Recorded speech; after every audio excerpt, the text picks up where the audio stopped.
Vamos iniciar essa aula aqui vendo um pouquinho sobre. Eu coloquei aqui algum jogo dos erros que eu chamei de algum pedaço aqui de questões, de respostas, só para a gente ter uma ideia aqui e tentar descobrir o que estaria errado em cada uma dessas.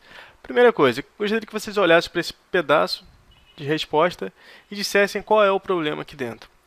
Bom, o problema aqui é bem simples, é a legibilidade dessa informação. Como é que a gente vai entender o que está sendo falado aqui dentro? Vocês acham realmente que o examinador ele vai ter uma boa vontade para tentar, de alguma forma, entender o que está escrito aqui, que ele vai se esforçar para isso? Percebam que o examinador ele sempre vai procurar pela lei do menor esforço. Então, ele sempre vai tentar olhar aqui, o examinador ele não vai ter só uma prova para corrigir, ele vai ter várias e várias. Então ele sempre vai procurar alguma coisa que já possa eliminar logo aquela informação. Então viu uma letra aqui que não consegue ler? Pronto, está eliminado. Viu alguma informação que não tem a ver com o que está sendo solicitado? Pronto, elimina logo e vai para a próxima. Ele tem muito trabalho ali para fazer. Outra, perceba a desorganização dessa segunda questão aqui. A questão rabiscada, escrito por cima. Isso aqui, pessoal, tem que evitar. Porque se você já teve todo esse trabalho lá no rascunho, o seu rascunho ele pode ter isso, mas na hora de você fazer o seu trabalho final, você vai fazer uma transcrição do rascunho para a sua prova final. E aqui, para distrair, eu coloquei uma resposta que seria o que a gente considera a fuga do tema.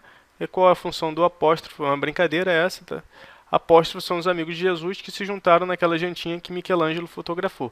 Então, perguntou uma coisa e está sendo respondida outra completamente diferente. O que foi feito aqui? Fuga do tema, nota 0. Então, todos os três têm a ver com essa questão de você tentar evitar a elegibilidade, a organização e a fuga do tema. Só para vocês lembrarem dessas informações. Eu coloquei aqui duas questões discursivas, uma delas é minha, e a outra foi uma questão que, por ela ter sido divulgada lá no grupo itinerante, o autor divulgou ela publicamente, eu coloquei ela aqui para a gente analisar também e tentar entender por que ela não obteve uma boa nota na correção. Então a primeira é essa, é uma questão discursiva que eu não identifico o aluno, mas essa foi uma questão que o aluno ele compartilhou pelo fato dele ter obtido nota 0 nessa discursiva. E aí a dúvida dele era por que ele teve nota 0 se ele respondeu. Então vamos ler aqui, vamos tentar identificar o que pode ter feito com que esse aluno tivesse aqui uma nota mínima. Primeira coisa, tem marcação na prova? Não tem marcação na prova. Então marcação poderia ser algo que eliminasse ele. Está elegível? Também não está elegível. Dá para ler aqui facilmente o que está escrito. Está organizado? Então vamos ler, vamos ver. Está impessoal? Vamos ver. O fato de uma empresa gastar muito em TI não é sinônimo de empresa competitiva. Mesmo uma empresa global que invista altas cifras em sua estrutura tecnológica, com todos os índices de desempenho e relatórios cada vez mais detalhados, e mesmo que se tenha implementado um modelo de gestão consagrado no mercado, ainda pode ser que seja esmagada pelos concorrentes. Há alguns anos atrás, na governança de TI, na figura de seu gestor, a especialização técnica desse gestor era praticamente suficiente para gerir a TI de uma empresa. No entanto, vi no Banco Itaú, onde trabalhei, que os gestores de TI, além de suas especializações técnicas, o envolvimento com negócios, estratégias e planos futuros era cada vez mais nítido. O desafio na governança de TI, devemos estar preparados e devemos saber interpretar os padrões e tendências na TI e nos negócios, agindo rapidamente e com precisão, a um custo cada vez menor para a empresa. Qual o problema aqui? Será que todos vocês conseguiram identificar qual é o problema? Está aqui, pessoal. Olha só. Vi no Banco Itaú, onde trabalhei. O que ele fez aqui? Aqui ele deixou de lado a impessoalidade. Então aqui ele citou a informação dele e ele se identificou. Ele disse, vim no Banco Itaú onde trabalhei. Então aqui a gente já sabe que é uma pessoa que trabalhou no Itaú. Quem garante que isso aqui não é algo que possa identificar quem que escreveu essa questão discursiva? Então isso aqui foi provavelmente o motivo de ter obtido nota mínima nessa questão discursiva, porque ele deixou de lado a impessoalidade e citou informações aqui individuais sobre o assunto. Isso a gente não pode fazer de maneira alguma. A resposta foi uma resposta muito boa, contemplou uma série de informações relevantes sobre a governança de TI, mas a partir do momento que ele deixou de lado a impessoalidade, ele já correu esse risco de obter nota mínima. E outra questão foi uma questão que foi feita minha. Essa questão foi da prova que eu fiz do meu atual emprego, inclusive, que foi a prova do TCE de 2012. E eu sempre tive um problema muito grande com questão discursiva, que é relacionado à escrita. Então, eu costumo cansar muito fácil. Como eu escrevo muito pouco, eu começo a escrever um pouquinho e fico cansado. Nesse caso aqui, era uma questão que ela pedia para falar sobre os principais problemas do protocolo SMTP. E eu tinha as informações. Percebam que eu coloquei aqui o SMTP, protocolo que atua na porta 25, apresenta algumas falhas de segurança, já conhecidas, como por exemplo, a não comprovação da autenticidade do emissor e a não possibilidade de comprovação da integridade da informação. Essas falhas afetam a autenticidade e integridade da informação. No serviço de correio, essas falhas citadas não causam impacto. Utilização de funções REST para garantir integridade, utilização de criptografia assimétrica para garantir a autenticidade. Basicamente, o que perguntava era o que era afetado através dessas falhas, qual o impacto que tinha no serviço de correio e como que podia fazer para garantir que essas falhas não ocorressem. Então perceba o seguinte, o que aconteceu aqui que fez com que eu tivesse uma nota baixa nessa questão discursiva? Foi a falta de informação. Percebam que eu coloquei informação, eu tinha conhecimento, eu sabia o que era o protocolo SMTP, eu sabia quais eram os problemas, só que eu já não aguentava mais escrever, eu estava cansado, porque eu nunca fui condicionado a escrever bastante, eu nunca gostei de escrever, eu sempre fui um cara do computador, sempre fui digitar. Minha letra não é uma letra bonita, aqui na verdade ela está direitinha porque eu me esforcei para fazer de forma certinha, como eu falei para vocês, eu fiz um curso de caligrafia, então percebam que eu tive a preocupação de fazer utilizando a borda, sempre utilizando a linha como parâmetro, dos dois lados,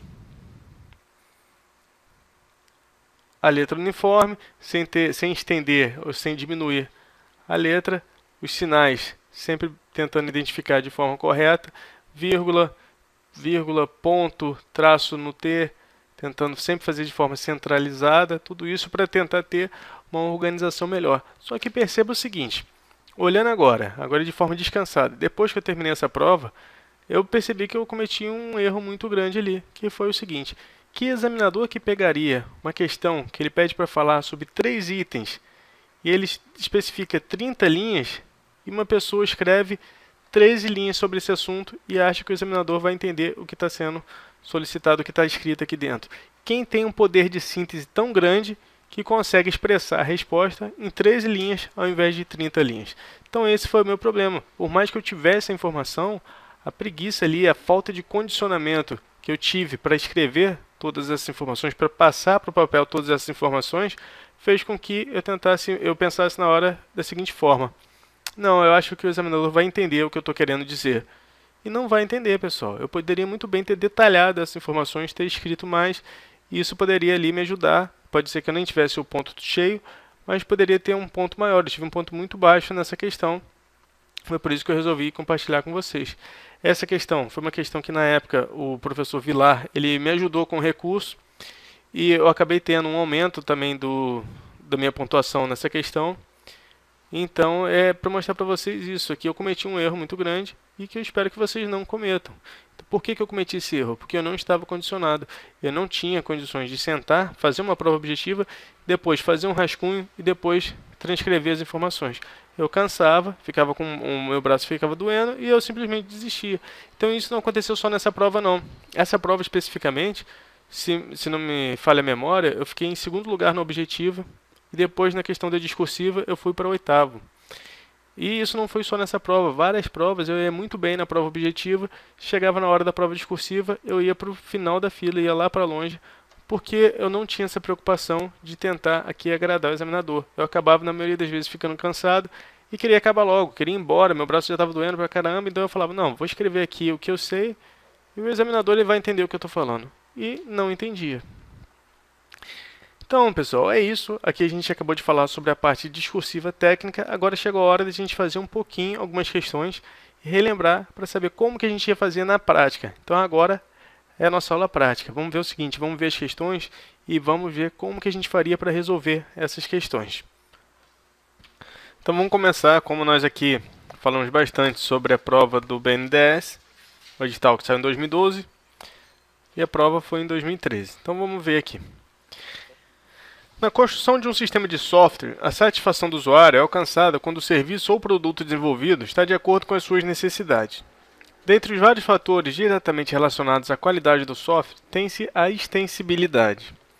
Explique caracterizando quando um produto de software apresenta extensibilidade. E a alternativa B, o que deve ser considerado na construção de um produto de software para que a extensibilidade seja alcançada. Primeira coisa, pessoal, o que a gente tem que fazer aqui? Entender o que é extensibilidade. Perceba que o ponto da questão, se a gente fosse numerar aqui, não é o caso porque está sobre a forma de uma pergunta direta, mas seria numerar, responder o que é extensibilidade. Então, a gente chega na nossa etapa de fazer a análise do enunciado, de entender o que está sendo pedido. Aqui está fácil, separar a palavra-chave. Aqui está fácil, está dizendo já o seguinte, relacionado à qualidade de software. Então, eu já sei que a extensibilidade é um conceito associado a vários fatores, inclusive a satisfação, qualidade e eu tenho a extensibilidade. Então, quando que um produto tem extensibilidade? O que a gente faz? Vamos lembrar então daquela etapa que é o brainstorm solitário. Vamos pensar do que a gente pode falar aqui de informações que a gente saiba sobre extensibilidade. Então, imagine o seguinte, extensibilidade é algo que estenda, como o próprio nome diz, algo que aumente. Então, a gente pode dizer que seria extensibilidade poderia ser de alguma forma relacionado à flexibilidade. E se ele tem extensibilidade, vamos imaginar um software, um produto que possa ser extensível, significa que ele seria fácil de mudar. Se ele é fácil de mudar, ele tem que ser o quê? Modularizado. Percebam como que uma palavra vai trazendo outra. Modularizado. Se ele é modularizado, significa que eu tenho que ter interfaces, eu tenho que ter contratos com o meu usuário para poder saber ali o que eu atendo dentro desse meu produto. Então eu teria aqui interfaces. Interfaces no sentido de fronteiras bem definidas.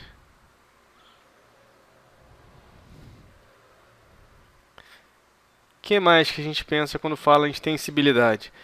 Fácil acoplamento. Então, se eu estou falando de extensibilidade, tem que ser algo com um baixo acoplamento. Baixo acoplamento. Tem que garantir também que as mudanças não causem efeitos colaterais. Então, mudança não traga efeito colateral.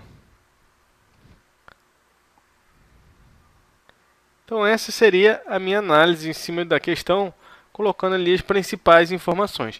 Eu já facilitei, coloquei aqui para vocês como que seria fazendo a análise dessa prova. Primeiro eu pensaria nas primeiras palavras-chave associadas a esse assunto.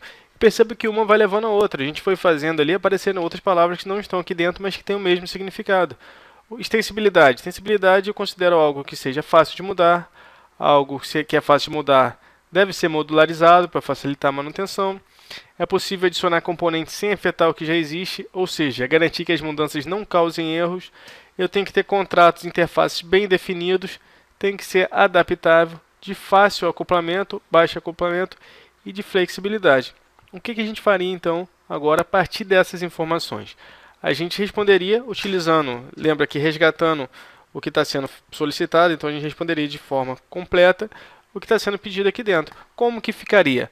Por exemplo, baseado nessas informações, a gente poderia responder da seguinte forma.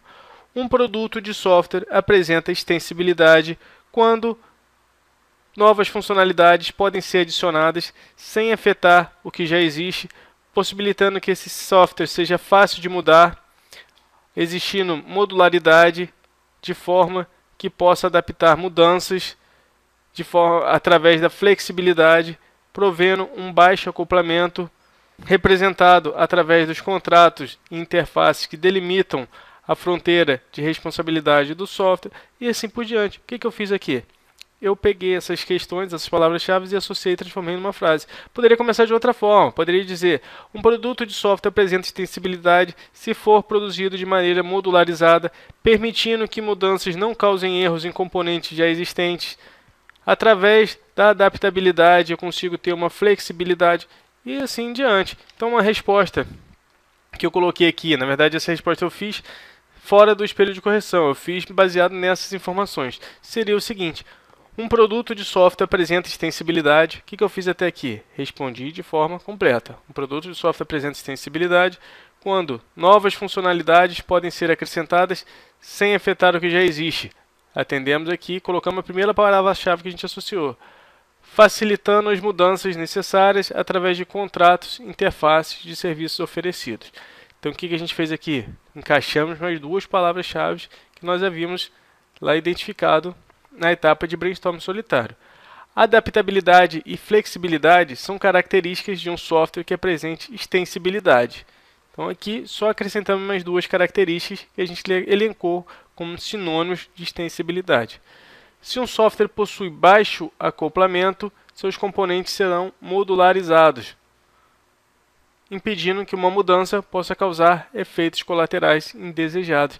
Perceba, pessoal, que foi muito simples. O que a gente fez foi conjuntar aqui, pegar todas essas informações, conjugar elas todas em conjunto, transformar cada uma dessa palavra-chave isolada em frases que denotem algum sentido. Baseado nessa informação, vamos olhar como é que foi o espelho de correção? O espelho de correção lhe dizia o seguinte: um produto de software apresenta extensibilidade quando é flexível. Bom, pessoal, olha só o que eu falei para vocês. Olha como que foi o espelho de correção.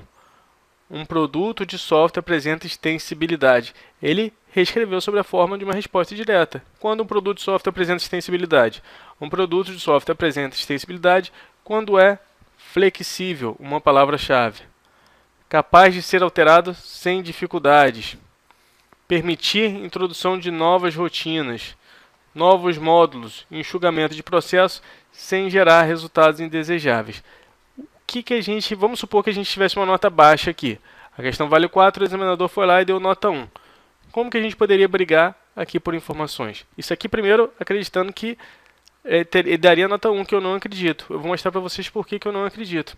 Porque a gente reescreveu, baseado apenas nas informações, nas palavras-chave que nós identificamos, cada uma dessas informações está sendo falada aqui dentro.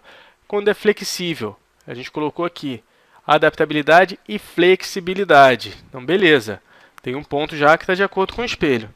Capaz de ser alterado sem dificuldade. Colocamos aqui, novas funcionalidades podem ser acrescentadas sem afetar o que já existe. Novos módulos, aqui nós colocamos novas funcionalidades. Então, mais um vínculo aqui. Sem gerar resultados indesejáveis. Ao final, nós colocamos, impedindo que uma mudança possa causar efeitos colaterais indesejáveis. Então, percebam que tudo que foi solicitado está contemplado aqui na nossa resposta. O que o examinador poderia falar é o seguinte, que não está de acordo com a resposta, não está de acordo com o espelho de correção. Mas aí a gente poderia justificar que está sim, que na verdade nós estamos falando a mesma coisa com outras palavras. Então é aquilo que eu falei para vocês. A resposta ela não precisa e nem vai ser idêntica ao espelho de correção, mas ela tem que mostrar que atende ao objetivo, tem que mostrar que a informação obtida, a conclusão é mesmo do espelho de correção. Nesse caso aqui, percebam que a gente poderia facilmente elaborar uma série de palavras sobre extensibilidade, bastando ter ideia do que significa o conceito de extensibilidade, e aí então a gente poderia, em cima disso, construir frases e fazer com que essas frases tivessem sentido e, além disso, além dessas frases terem sentido, elas iam estar de acordo aqui com o espelho de correção, porque a gente utilizou palavras que identificam a extensibilidade. Muito boa essa questão aqui e serviu para a gente validar, para a gente colocar em prática tudo aquilo que a gente aprendeu até agora.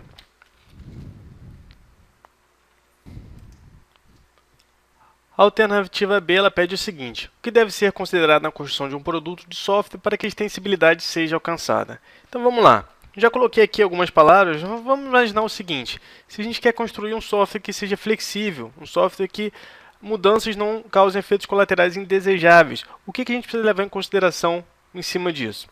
Então a gente teria que levar em consideração a simplicidade. Eu tenho que fazer algo simples. E se eu quero que ele seja flexível, ele tem que ter baixo acoplamento. Então, volta à situação de ter o baixo acoplamento associado. Em cima de acoplamento, a gente sempre pode falar também de coesão, de garantir que eu tenho uma responsabilidade bem definida.